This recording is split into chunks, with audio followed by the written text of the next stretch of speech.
তো আজকে ছিল আমার এলিয়েনটা জন্মদিন, মানে হ্যাপি ডাউনলোড ডে। আর এলিয়েনের বার্থডেতে পার্টি করবো না সেটা কি কখনো হয়? কিন্তু লাস্টে সালা এলিয়েনটা নিজে নিজে কেক খেয়ে নেবে সালা, কোনোদিন ভাবতে পারিনি। হ্যাঁ হ্যাঁ, চলো তোমাদের গল্পটা প্রথম থেকে বলো। আজকে ভোর 4টার সময় বেরিয়ে পড়েছিলাম এলিয়েনটা বার্থডে সেলিব্রেশন করার জন্য। তারপর আমাদের অফিস রুমকে আসতে দেখি পাঠার গোছে পাঠার বিরিয়ানি হচ্ছে, কারণ আজকে আমার এলিয়েনটা জন্মদিন, তাই পাঠার গোছে পাঠার বিরিয়ানি। তারপর আমি আর রমজান আর একটা ভাইকে নিয়ে বেরিয়ে পড়লাম বার্থডে কেক আনার জন্য। মাদ্রাসাতে অনেক বড় একটা ওয়াটার নেমে গেছিল। হ্যাঁ, তারপর চলে আসলাম আমরা ইলাম বাজারে মিও মোড়ে, যেখানে আমরা কেক নিব। তারপর আমরা কেক গুলো চয়েস করতে থাকি যে কোন কেকটা নিলে ভালো হয়। তারপর প্রায় 3.5 ঘন্টা খোঁজার পর আমাদের একটা কেক চয়েস হয়ে গেছিল। তারপর আমাদের কেকটা নিয়ে হয়ে গেলে চলে যাচ্ছিলাম একটা মিষ্টির দোকানে। তারপর ওইখান থেকে নিয়ে নিয়েছিলাম 1 বালতি মিষ্টি, 4 পাতিলা দই আর 4 বোতল ওয়াটার। তারপর আমাদের অফিস রুমে এসে দেখি আমাদের বিরিয়ানি কাজটা পুরো শেষের দিকে। তো তারপর তার কিছুক্ষণ পর আমার এলিয়েনটা বার্থডে কেক সেলিব্রেশন করা হচ্ছিল।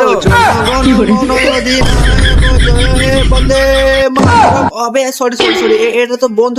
হ্যাঁ চলো তোমাদেরকে ভালো করে বলা যাক। Happy birthday to you, happy birthday my dear alien. হ্যাঁ গাইস, তারপর আমাদের কেক কাটা হয়ে গেলে লাস্ট এলিয়েনটা এরকম ভাবে কেক খাবে সালা কোনোদিন আশা করিনি।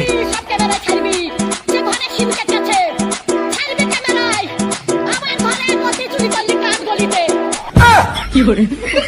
হ্যাঁ গাইস, তো তারপর আমরা বসে পড়েছিলাম বিরিয়ানি খেতে। তো তারপর তার কিছুক্ষণ পর আমাদেরকে দিয়ে দিয়েছিল পাঠার গোছে পাঠার বিরিয়ানি। চলো আমরা বিরিয়ানি খেতে থাকি আর তোমরা ভিডিওতে দেখতে থাকো।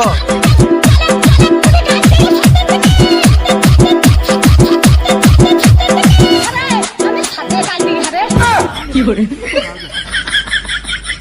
তো তারপর আমাদেরকে দই মিষ্টি পাপড় করে দিয়ে দিয়েছিল। আজকের ব্লগটা দই মিষ্টি খেতে খেতে শেষ করলাম। তো দেখা হচ্ছে নেক্সট মিনি ব্লগে। Tata bye bye. যদি এই ভিডিওটা লং ব্লগ দেখতে চাও তাহলে ইউটিউবে সাবস্ক্রাইব করে আসো। ইউটিউবের নাম হচ্ছে আকাশ লাইফস্টাইল 390। তো টাটা বাই বাই।